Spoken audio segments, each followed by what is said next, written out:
اس میں یہ اتنی ترقی نہیں ہوتی کہ مصر والے اتنی چیزیں بنا لیں. تو ان کی ہسٹری ملتا ہے کہ وہ لوگ جانتے کیا تھے, وہ بس 30-40 سال جیتے تھے. تو اس میں تحقیق کی معنی کے سب وہ میٹھا بہت کھاتے تھے, وہ میٹھا بہت کھاتے تھے, اس سے وہ ڈائبیٹک ہو جاتے تھے, اور ڈائبیٹک آدمی میٹھے پہ میٹھا کھاتے تھے, جس وجہ سے ان کی زندگیاں کم ہو جاتی تھیں, یعنی ان کی جہالت کی وجہ سے. اس زمانے میں ایسا کچھ ہے. اب وہ تحقیق تو آج بتاتے کہ آگے ایسا کیوں ہوتا تھا. یہ 30-40 سال سے زیادہ نہیں, اتنے قوی تھے, اتنے دماغی تھے, اتنے محنت کے سرم کرتے, اتنے ٹیکنالوجی کے پاس تھے, لیکن زندہ اتنا کیوں نہیں رہ پاتے تھے. زیادہ تر آدمی جو ہے 30-40 سال میں مر جاتے تھے. کیوں؟ کیونکہ وہ میٹھا کھاتے تھے, میٹھے کا کچھ کھاتے نہیں. تو عزیزان آپ غور کریں کہ آج اللہ کے رسول نے جو نظام بنایا, جو اسلام کو نظام دیا جسے سیرت رسول کہتے ہیں, اس میں دنیاوی فائدے ہیں اور اخروی فائدے ہیں. دیکھیں اسلام میں ہر وہ چیز حرام ہو جاتی ہے جو آپ کی عقل کے مطابق, لیکن عقل بھی کون, وہ والی عقل نہیں ہماری والی, جو عقل کامل ہے.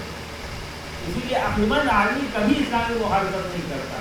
اسی لیے اللہ کے رسول نے 1400 سال میں چیلنج کیا تھا, جو سیرت چیلنج آج بھی بنی, جو اللہ کے رسول نے پاک کہہ دیا تھا آج بھی پاک ہے, جسے نجس کہا تھا آج بھی نجس. ایسا نہیں کہ آج آپ اسے پاک کر ڈالیں, ایسا نہیں ہو سکتا. تو عزیزان گرامی, اب ان ایسے لوگوں کو جب اللہ کے رسول نے انسان بنایا, یہ یعنی احساس سے شکریہ جب ان کے یہاں پیدا ہوا رب کے پاس, تو اللہ کے رسول کے پاس آئے, اے اللہ کے رسول, ہم نے آپ کو بڑی عزت دی ہے, بڑی پریشانیاں دی, بڑی رحمتیں دی ہیں, ہم چاہتے ہیں ہم آپ کے ساتھ کچھ کرنا چاہتے ہیں, آپ کے ساتھ آپ کی رحمتوں کو کچھ صلہ دینا چاہتے ہیں. اب ہمیں احساس ہوا ہے کہ ہم لوگ گندا گندا پانی پیتے تھے, بد اخلاقی کرتے تھے, بدتمیزیاں کرتے تھے, جو لبرالی جو ہے, لیکن آپ نے ہمیں پاکیزہ بنا دیا, آپ نے ہمیں انسان بنا دیا کہ آج پوری دنیا ہمیں مہذب قوم, جسے جنگلی کہے جاتے, بدو کہے جاتے, جسے جنگلی ہے, پجاری نہیں دیتے, کیا طرف سے نہیں پجارے, جنگلی آدمی لے کے آ جاتا, اسی طرح ان کا شمار ہوتا تھا. تب لڑاکے بہت زبردست تھے, مجھے آدمی ایسے لڑاکتے تھے کہ مطلب سمجھیے کہ اگر ایک اونٹ دوسرے کی گھاس کھا لے تو اسی پہ لڑائی شروع ہو گئی. مطلب ہم لڑے, ہمارے لڑکا گئے, لڑکے گئے, لڑکا لڑ رہے اور لڑتے چلے آ گئے. جھگڑا کیا ہوا تھا, سب ہمارے قبیلے کا اونٹ اس کے قبیلے کی گھاس کھا لیا تھا, یا اس قبیلے کے آدمی نے کہیں ادھر سے نکلا تو ٹھوکر لگ گئی, اسی پہ جھگڑا شروع ہو گیا تو پورا قبیلہ لڑا. ایسے مطلب غیر محرم لوگ اپنی بیوقوفی کی تھی اور جن میں لڑا کرتے تھے, اس بدو ٹائپ کی, جنگلی ٹائپ کے. ایسے میں اس کو اللہ کے رسول کے پاس آتے, اللہ کے رسول ہم چاہتے ہیں آپ ہمیں کچھ خدمت کا موقع دیں, کچھ ہم سے آپ لیں. لیکن قرآن نے جواب میں کہا, قل کہیے لا اسألکم, یہ اسألکم لا جو یاد رکھیے, تم سے کوئی اسألکم یعنی سوال, یعنی کوئی چیز کی طلب ہے ہی نہیں. یعنی تمام اول سے آخر تک جتنے بھی امت محمدی میں ہیں ان سے کچھ طلب ہے ہی نہیں, منع کر دیا, کچھ سوال نہیں. کیونکہ اللہ نے ایک نظام بنا دیا کہ جو ہماری طرف کا پیغمبر ہوتا ہے, نمائندہ ہوتا ہے, وہ امت سے کچھ طلب نہیں کرتا بلکہ دینے کے لیے آتا ہے. اسی لیے ایک بہت بڑے اسلامی اسکالر تھے, انہوں نے ایک بات کہی تھی, ان سے پوچھا گیا آپ نے علی کی ولایت کیسے قبول کی؟ کہ میں نے علی کی ولایت اس لیے قبول کی کہ پوری امت کا علی کے در پہ سواری بن کے جانا بتاتا ہے کہ یہ الہی نمائندے ہیں, اور ان کا کسی کے در پہ نہ جانا بتاتا کہ صفات انبیاء ان کے اندر, کہ انبیاء کی جو صفت قرآن نے بتائی وہ یہی بتائی ہے. وہ کبھی آپ سے کچھ مانگتے نہیں بلکہ دینے کے لیے آئے. جب بھی انبیاء سے گزرت کی بات ہے تو اللہ پہ چھوڑ دیا. لیکن یہ پیغمبر جو ہیں وہ کہتے ہیں ہاں اگر کچھ دینا ہے مودت قربا, مودت قربا, اگر کوئی گزرت ہو سکے تم دینا چاہتے ہو تو میرے قرابت داروں کی مودت ترجمہ. لیکن اصل میں یہ نہیں ہے, بلکہ اگر قرآن ہم ترجمہ کریں تو یہاں سے فاطمہ زہرا سلام اللہ علیہا کے فضائل سامنے آتے ہیں. قرآن محمد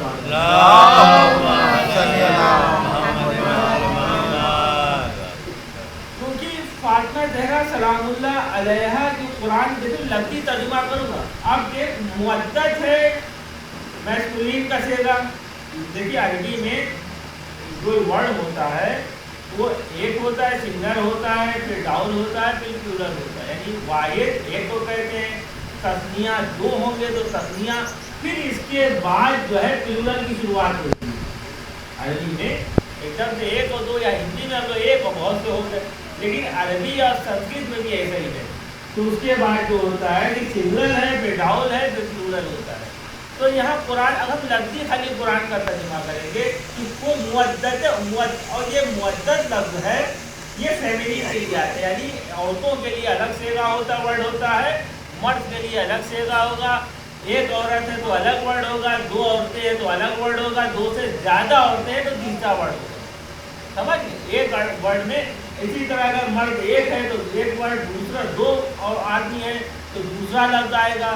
اگر دو سے زیادہ ہے تو جمع یعنی پلورل کا ورڈ دوسرا. اس سے آپ بالکل عربی زبان کی فصاحت و بلاغت بھی ہے. اسی لیے اللہ نے کہا ہم نے عربی میں قرآن کو نازل کیا, کیونکہ یہاں سے اہل بیت کے جتنے فضائل سامنے آتے ہیں کسی اور زبان میں آ ہی نہیں سکتی عربی. اب یہاں جب ہم ترجمہ کریں گے تو خداوند عالم نے کہا کہ کوئی اجرت نہیں چاہیے سوائے اس کے کہ مودت قربا. اچھا مودت قربا لفظ کیا جب عربی ہم دیکھتے ہی دیتے ہیں, مودت بھی سنگلر ہے یعنی واحد ہے, اور قربا بھی واحد ہے. اب یہ بنتا کیسے ہے؟ جیسے مثال کے طور پر آپ امام حسن کے بیٹوں کے نام سنتے ہیں, جیسے علی اکبر. علی اکبر یعنی سب سے بڑا, یعنی سب سے بڑے بیٹے. یعنی جب کمپیریزن کیا جاتا ہے یعنی ایک بیٹا جو سب سے بڑا ہے, اکبر کے معنی ہوئے جیسے اللہ اکبر, یعنی وہ ایک جو سب سے بڑا ہے. لیکن جب کسی آدمی کا نام لیا جاتا ہے اکبر, یہ کمپریزنگ ہوتا ہے. اسی اوسط پھر علی اکبر یعنی جو سب سے, اس کا جو وزن ہوتا ہے اسی طرح سے. اور جب اس کو ہم عورت بنائیں گے تو یہ کبرا بن جائے گی, یہ سب سے بڑی. اصغر سے صغرا بن جائے گی. تو اب یہاں پہ مودت ہے, مودت قربا. تو قربا جو بنتا ہے دیدان گرامی, قربا کے معنی یہ فیملی یعنی عورت کے لیے ورڈ استعمال ہوتا ہے, یہ سنگلر کے لیے. تو اب قربا, اب اس کا جب ہم مرد کے اقرب یعنی وہ جو سب سے زیادہ قریب عورت ہو, اب اسی کا جب مرد اقرب, اقربان اقربونا بنے گا. اب کبرا کبرا کبریانے پڑے بنے گا. اسی طرح سے ورڈ لفظ بدلتے رہیں گے, صیغے بدلتے رہیں گے اور معنی بدلتے رہیں گے. لیکن اب یہاں جو قرآن نے ترجمہ کیا, اب ہم لفظی بالکل لفظ سے ترجمہ کرتے ہیں. قرآن کہتا ہے اے پیغمبر ان سے کہو کہ ہمیں کوئی اجرت نہیں چاہیے سوائے اس ایک خاتون کے جو آپ سے سب سے زیادہ قریب ہے. اب ترجمہ کیا ہوا اس کا؟ اللہ اسلکم مودت فی القربا. مودت سنگل کے لیے, قربا یعنی جو آپ سپر ڈگری کہتے ہیں, جو کمپریزنگ کرتے ہیں جب بیٹر دین میں جیسے ہوتا ہے, تو جب قربا آئے گا یعنی جو سب سے زیادہ قریب عورت ہو. اگر یہ اقرب کہا جائے یعنی سب سے زیادہ قریب مرد ہوگا. لیکن جب عورت کے لیے کہیں گے سب سے زیادہ قریب عورت, یہ پیغمبر ہمیں کوئی عزت نہیں چاہیے, ان سے کہو اس ایک عورت کی عزت چاہیے جو آپ سب سے زیادہ قریب ہو تو خاتون. تو اب آپ مجھے بتائیں تاریخ اسلام میں سب سے زیادہ وہ ایک عورت کون قریب ہے پیغمبر؟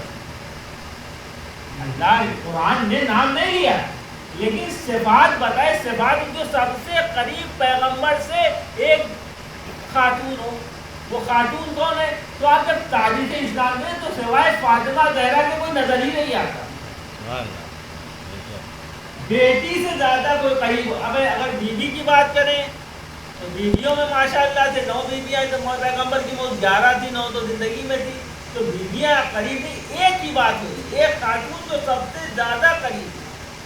تو بیوی ویسے بھی نہیں آتے, بیوی کو طلاق پیغمبر نے طلاق بھی دی ہے, طلاق دیا تو وہ نامحرم ہو گئی, دوسری کی بیوی بن گئی, تو قریب کہاں ہے. لیکن بیٹی ایسی ہوتی ہے, بیٹی ایسی ہوتی ہے کہ جو جو سب سے زیادہ قریب ہوتی ہے میراث میں مالک ہوتی ہے، اور شرعی قانون ہے کہ آپ اگر آگ بھی کر دیں تو آپ کو میراث سے محروم، کیونکہ اس کا حق ہے، وہ آپ کا ایک حصہ ہے، دنیاوی نظام میں اس کا حق بنتا ہے۔ عزیزان گرامی، اب جو اس آیت کا ترجمہ ہوگا کہ رسول کچھ نہیں چاہیے، کوئی اجرت نہیں چاہیے سوائے اس خاتون کے جو آپ سے سب سے زیادہ قریب ہے، وہ سب سے زیادہ قریب ہے جو کیسا میں نظر آتی ہے۔ صلوات محمد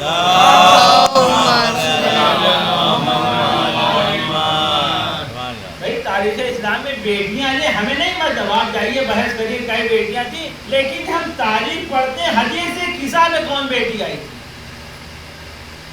حدیث قصہ میں جس کے لیے آئے تطہیر آئی وہ کون بیٹی تھی؟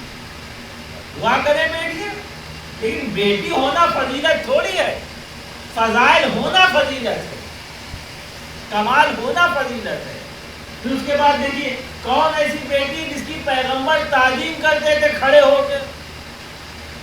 ہوں گی بیٹی، ہم بحث نہیں کرتے، چلیے آپ کی بات ہے، آپ جانیے تاریخ طے کریں کتنی بیٹیاں تھیں، لیکن ہم نے جو دیکھا صرف ایک فاطمہ زہرا تھی جس کے لیے پیغمبر کھڑے ہو جاتے تھے۔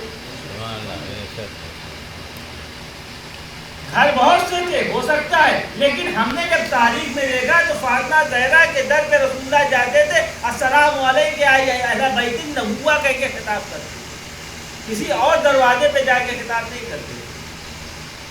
تو اس سے جو قرآن صاف صاف جو اجر رسالت قرار پاتا ہے وہ فاطمہ زہرا کی ذات گرامی قرار پاتا ہے۔ ایک بات ہے، اب ایک اصل میں بات آتی ہے کہ خدا بند عالم کے جو نبی تھے انہوں نے جتنی اذیتیں برداشت کی ہیں، اتنی اذیتوں کے بعد جو ان کی جو اجرت قرار پاتی ہے وہ فاطمہ زہرا کیسے قرار پاتی ہے؟ عقل الہی قرآن کی آیت ہے، اگر حقیقت یعنی کوئی اس کے ہم پلہ ہونا چاہیے، حکمت کے خلاف ہے۔ اگر کوئی عام آدمی یہ گفتگو کرتا کتاب اس کا بدل یہ ہے، سونے کے بدلے آپ کو ایک نفس پکڑا تو اس کے برابر دینا پڑے گا نا۔ اجرت جو ہوتی ہے جیسے پیغمبر کی اجرت ہے اور فاطمہ زہرا کی معزت ہے، تو فاطمہ زہرا کی معزت پیغمبر کی اجرت برابر کیسے ہوتی ہے؟ یعنی جو پیغمبر خود کہتے ہیں جیسی میں نے حدیتیں وضع کی ایسا کوئی نبی نہیں برداشت کرتا۔ تو عزیزان گرامی صرف اب اس کے لیے ایک مثال دینا پڑتی، یعنی پیغمبر کے دنیا میں آنے کا مقصد کیا؟ پیغمبر کے دنیا میں آنے کا مقصد کیا؟ اللہ نے جو اپنے نبیوں کو بھیجا 1,24,000 نبیوں کو، وہ بندوں کی ہدایت کے لیے۔ اچھا ہدایت کس لیے؟ صراط مستقیم پہ سلامتی سے گزر کے جنت میں پہنچے۔ پیغمبروں کے آنے کا مقصد دنیا میں ہے کہ بشر، ابو البشر کی اولاد یعنی انسان، ہم لوگ صراط مستقیم کو آسانی سے طے کر کے جہاں سے آئے تھے جنت میں واپس وہیں چلے جائیں۔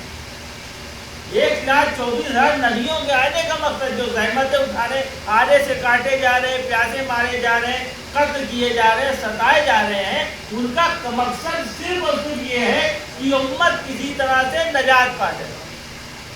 اب عزیزان گرامی فرض کیجیے میں جاتا ہوں کہیں پڑھانے، اب اس میں سے جو لوگ جہنم جائیں گے جن کی نجات نہیں ہو پائے گی تو اس کا ذمہ دار کون ہوگا؟ یہ پیغمبر ہوں گے؟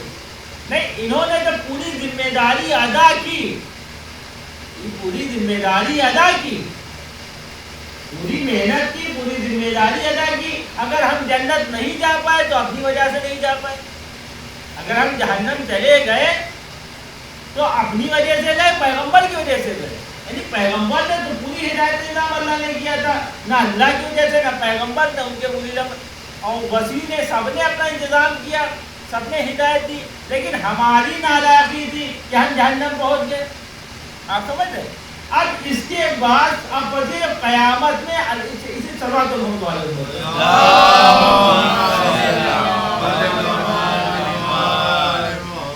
ابو حمزہ شمالی میں چوتھے امام ایک دعا فرماتے، بھائی لمبی دوست ہے، ایک ٹکڑا، پروردگار اگر تو مجھے معاف کر دے گا تو تیرا رسول خوش ہوگا۔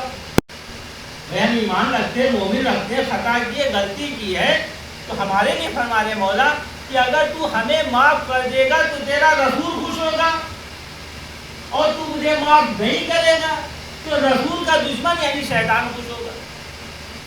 ہم جہنم جائیں گے تو کون خوش ہوگا؟ اللہ کے رسول نے شیطان خوش ہوگا. یعنی ہم ایمان پہ ہوتے ہوئے بھی اپنی بدعملی کی وجہ سے، عمل کی کمی کی وجہ سے اگر جہنم جا رہے ہیں تو یہ ہماری کمی ہے. لیکن تکلیف کسے ہو رہی ہے؟ خوش کون ہو رہا ہے؟ شیطان. اور اگر ہم جنت جائیں گے تو کون ہوگا؟ اللہ کے رسول خوش ہو گئے. تو امام فرماتے ہیں پردہ مجھے یقین ہے تو اپنے دوست کی خوشی دشمن کی خوشی پہ ترجیح دے گا. مجھے یقین ہے پروردگار. چوتھے ایمان کی تو معصوم فرماتے ہیں ہمارے لیے شفاعت کا مطلب وسیلہ بتا دیں، اس طرح اللہ سے مانگو کہ پروردگار تو مجھے جنت میں ڈالے گا تو تیرا حبیب خوش ہوگا، اگر میں جہنم میں چلا گیا تو حبیب کا دشمن یعنی شیطان خوش ہوگا، تیرا دشمن خوش ہوگا. اور مجھے یقین ہے تو اپنے دوست کی خوشی کو دشمن کی خوشی پہ ترجیح دے گا. یعنی تو شیطان کی خوشی پہ اللہ کے رسول کی خوشی پہ ترجیح دے گا. سمجھے؟ اب یہاں سے یہی سے شفا جو مقصد ہے عزیزان گرامی جو فاطمہ سلام اللہ علیہ کو اللہ نے جو مودت قربہ بنایا ہے، ایسے رسالت قرار دیا ہے. رسالت کا مقصد کیا تھا؟ ہم جنت چلے گئے. اور فاطمہ زہرا کا بھی مقصد ہے کہ ہم جنت چلے جائیں. مثال کے طور اللہ کے رسول جب ہم قیامت میں جائیں گے عزیزان گرامی، فرض روایتیں بنتی جب ہمارے یہاں کیوں اللہ فاطمہ زہرا شفاعت کیوں کریں گی؟ کیونکہ انہیں شیطان سے زیادہ اپنے بابا سے محبت ہے.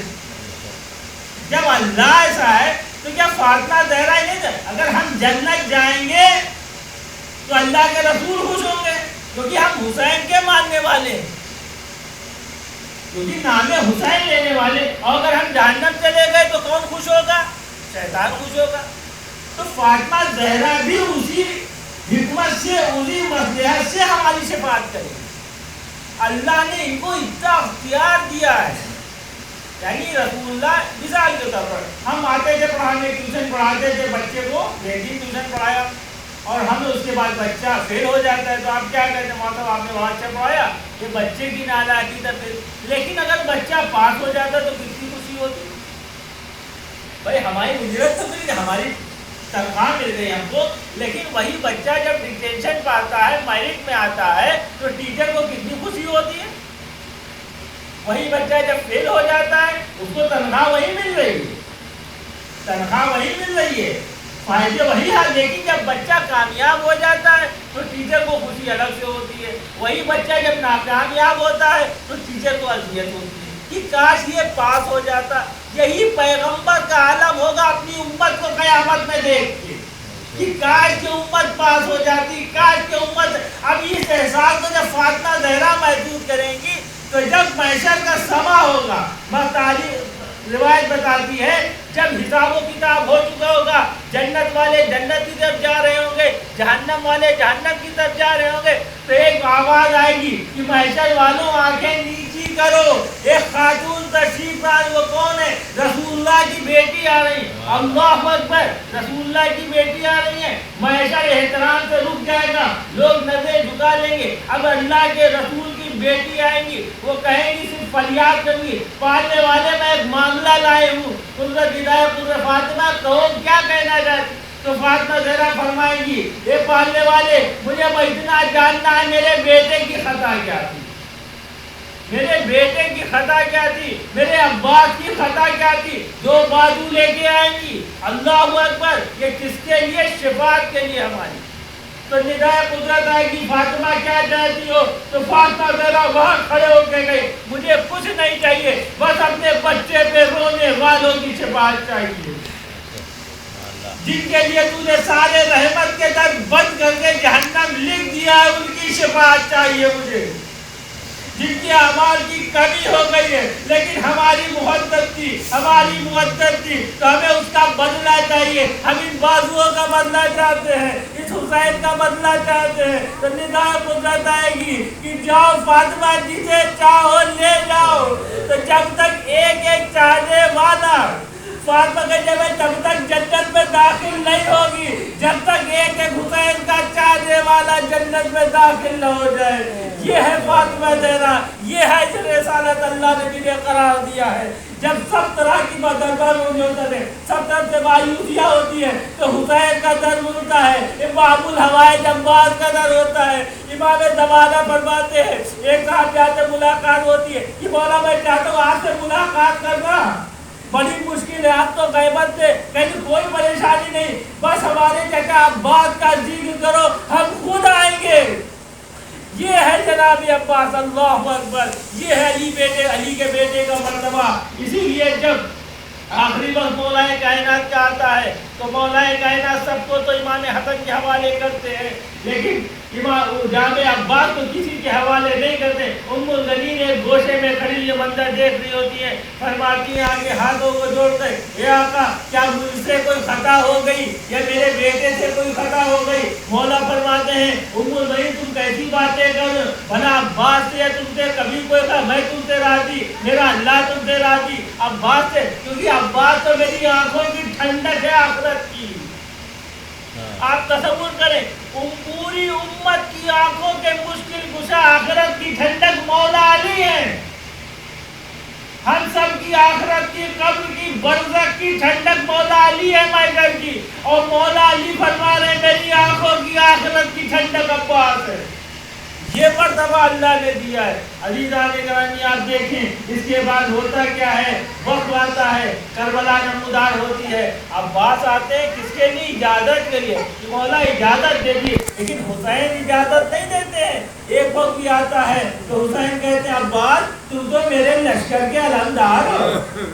یہ سننا آتا تو مولا ایک بار دائیں دیکھتے ہیں بائیں دیکھتے ہیں، کہتے ہیں وہ لشکر کہاں ہے جس کا میں علمدار ہوں۔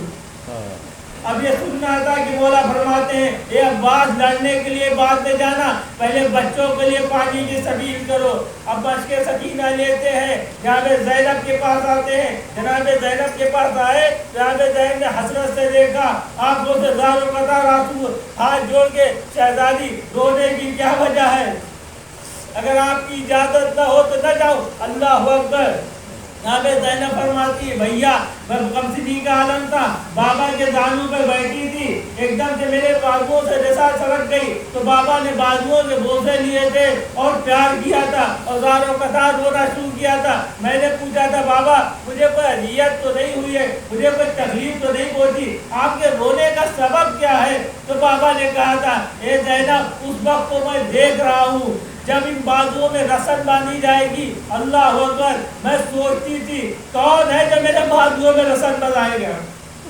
بابا کی بات ہے تو ہو کے رہی، لیکن اب بات تم جا رہے ہو وہ وقت قریب آ گیا جب زینب کے بازوؤں میں رسن باندھی جائے گی۔ اللہ اکبر۔ عباس نصرت ہوتے ہیں، باہر نکلتے ہیں۔ تاریخ نے بس اتنا لکھا کہ ایک بار مشق کو علم سے باندھا، دنیا پہ واضح کر دیا دیکھو میں کیسے، تم نے کہا تھا جب تک حسین بیعت نہیں کریں گے ایک قطرہ پانی نہیں دوں گا، فرات تک نہیں کوئی جا سکتا، چرند پیے پرند پیے نجس جانور بھی فرات سے پانی پی سکتے ہیں، اور بغیر بیعت کے میں ایک قطرہ پانی۔ تو یہاں پہ اب دیکھو میرا چیلنج، دیکھو دنیا کون تمہیں غازی ہے۔ اللہ اکبر۔ ایک بار گھوڑے پہ سوار ہوتے اس کے بعد سیدھے فرات پہ نظر آتے۔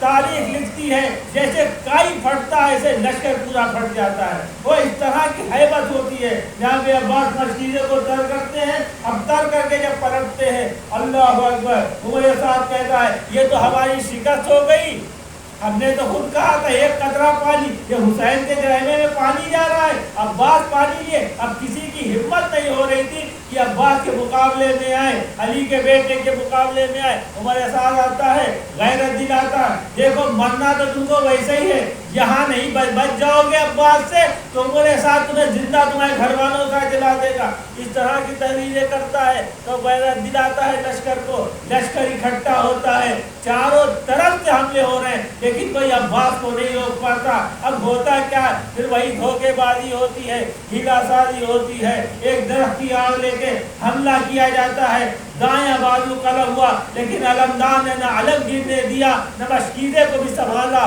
اور جنگ بھی کر رہا ہے، آگے بڑھتے جا رہے ہیں۔ پھر وہ وقت آتا ہے، پھر دھوکے سے حملہ ہوتا ہے، بایاں بازو قلم ہوتا ہے۔ مقاتل لکھتے ہیں کہ دانتوں سے جیسے شیر شکار پکڑتا ہے اس طرح سے آپ نے مشکیزوں کو دبایا اور آگے بڑھتے۔ آپ تصور کریں دشمن کے راوی لکھتے ہیں کہ ہم نے ایسا بہادر نہیں دیکھا جو تلوار تو چھوڑ دو بغیر ہاتھ کے لڑ رہا ہو اور آگے بڑھتا جب پوری سپاہ شام لگی ہے کسی طرح عباس کو روکا جائے لیکن کوئی نہیں روک پا رہا ہے. اللہ اکبر. عباس آگے بڑھتے جاتے. اب عمر سعد کہتا ہے مجھے معلوم ہے یہ عباس کیوں نہیں رک رہے, ان کی جان جو ہے جسم میں نہیں ہے, کیونکہ اتنے زخم کھانے کے بعد کوئی آدمی گھوڑے پہ نہیں ٹک سکتا. جب یہ عزم و ارادے سے ان کا عزم و ارادہ اس مشق میں ہے. کبھی مشق کو دیکھتے تھے, کبھی خیموں کو دیکھتے تھے بڑھ بڑھ کے. اب کہتا مشق کا نشانہ لیا جائے. عزیزان عزاداروں 4000 تیر انداز ایک ساتھ تیر رہا کرتے ہیں عباس کے اوپر. عباس کا پورا جسم چھلنی ہو جاتا ہے, ایک تیر مشق سکینہ بھی لگتا ہے. اب جیسے ہی پانی گرا عباس کی آس ٹوٹ گئی, عباس کی تمنائیں بہ گئی پانی کے ساتھ. اب کہتے اے راستے باوفا اب خیمے کی طرف نہیں واپس پلٹ. اب میں سکینہ کو کیسے منہ دکھاؤں گا. اللہ اکبر. آپ کی آنکھوں میں تیر بے وقت ہوتا ہے, آپ چاہتے ہیں تیر کو نکالے لیکن نکالے تو کیسے نکالے, ہاتھ تو قطع ہو چکے ہیں. اب کرتے کیا ہے, زانو میں تیر مار کے نکالنا چاہتے ہیں تو ایک شکیل گرز ایسا مارتا ہے سر پہ کہ عباس چہرا کے زمین پہ آتے ہیں. آقا کو آخری سلام کہتے حسین دوڑتے ہوئے آئے. کس طرح سے آئے, بھائی کا سر زانو پہ رکھا. عباس آخری ساتھ لی, اے بھیا ایک وصیت ہے. کہیں کیا آقا, کہ ایک بار بھائی کہہ دو زندگی بھر تو مجھے آقا کا. عباس نے بھائی کہا, رخصت ہو گئے, کروں بغیر گلی سے پرواز کر گئی. اب حسین خالی علم لیتے ہیں, چھتا ہوا مشکیدہ خیمے کی طرح. آپ تصور کریں جس منظر کا سامنا عباس نہیں کر سکتے تھے, حسین نے کیسے سکینہ سے کہا ہوگا تمہارا چچا شہید ہو گیا. زینب کے پاس آتے ہیں, اے زینب ابھی سلام کو بڑھا دو, ہمارا بھائی مارا گیا.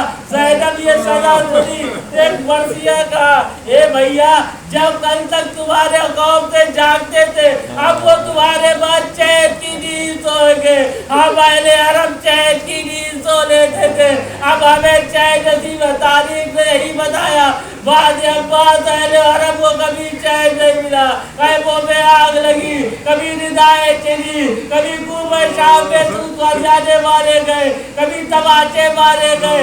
شام کا فیصلہ ہے. اللہ اکبر. جب یہ فیصلہ رہا ہوتا ہے واپس مدینے آتا ہے. مدینے میں ایک ندا گھومتی ہے مدینے کے ذریعے, اے مدینے والوں مدینہ رہنے کے لائق نہیں رہا. یہ جو قافلہ گیا تھا حسین شہید ہو گئے, علی کی بیٹیاں بے مقنون چادر عطیر کر کے دیار بدیار پھرائی گئی. یہ سننا تھا. ایک مؤذب ہوتی ہے, وہ تھرا کے کہتی ارے یہ کیسے ہو گیا, عباس زندہ رہے حسین شہید ہو گئے, زینب اسیر ہو گئی. یہ سننا تھا کہ بشیر کام کے کہتا ہے ارے آپ ایسا نہ کہیں, یہ سب عباس کے بعد ہوا تھا. جب یہ سنا تو کہے بشیر مرد شاہد تو میرے بیٹے کی جنگ کا حال بتا. اب بشیر بتانا شروع کرتا ہے کہ آپ کے بیٹے نے کیسے جنگ کی تھی, کیسے دریا میں قبضہ کیا, کیسے پلٹا. مرحبا میرے لال مرحبا, میرے دودھ کی تاثیر دکھا دی مرحبا. مجھے فاطمہ کے سامنے شروع کر دیا, لیکن جب سنا کہ دونوں ہاتھ قطع ہو گئے تھے, آنکھوں میں تیر بے بستا تھا, اسی عالم میں زمین میں آئے تھے تو ہم تڑپ کے ام المنین کر دیے. اے میرے لال جب کوئی زمین میں آتا ہے تو ہاتھوں کا سہارا لیتا ہے. اے میرے لال تو کیسے منہ کے بنایا تھا, تیرے آنکھوں میں تو تیر بے بستا تھا. اب آنسوؤں کو پہنچتی ہے, بقی کا رو کر دی ہے, بقی میں جا کے فریاد کر دی ہے. اے سیدہ میں پرسہ دینے آئی ہوں, آپ کا بیٹا بھوکا پیاسا قتل کر دیا گیا, آپ کی بیٹیاں تیر کر کے دیا بدیا پلائی گئی.